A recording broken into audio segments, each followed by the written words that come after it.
नमस्कार, मी Anagha. Welcome to my blog. So हा माझा फर्स्ट ब्लॉग आहे आणि आजचा ब्लॉग खूप मस्त आहे. हॉस्टेलला चालली आहे, पण एवढी आवरून का असं वाटत असेल ना तुम्हाला, पूर्ण ब्लॉग बघा, खूप इंटरेस्टिंग आहे. लाईक करा, सबस्क्राईब करा आणि शेअर करायला विसरू नका.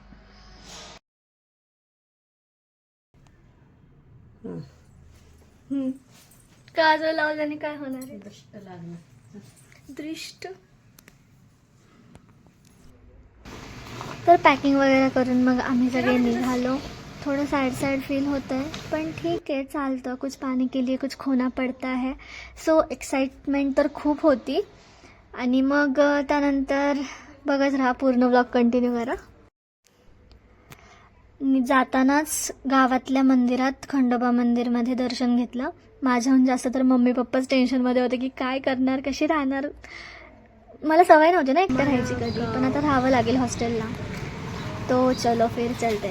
त्यानंतर आम्ही थांबलो नाश्ता करण्यासाठी, कारण खूप भूक लागली होती. मग नाश्ता केला, डोसा वगैरे खाल्ला. ही पेंटिंग इतकी मस्त होती ना, मला ही पेंटिंग खूप जास्त आवडली. ते रेस्टॉरंटच इतकं मस्त होतं ना. त्यानंतर आम्ही आलो आहे दर्शनासाठी. हे आमचं कुलदैवत आहे, अंदूरचा खंडोबा.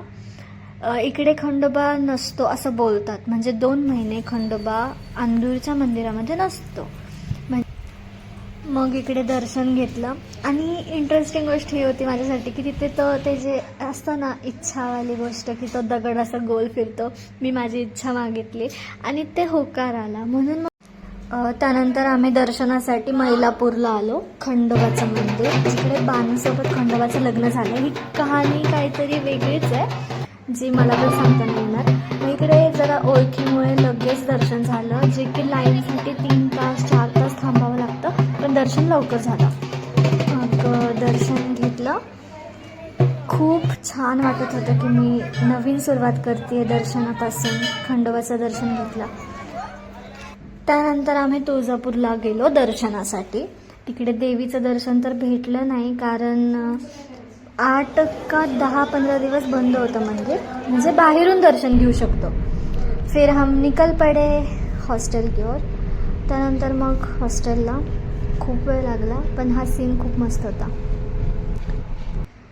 तर हे माझं हॉस्टेल.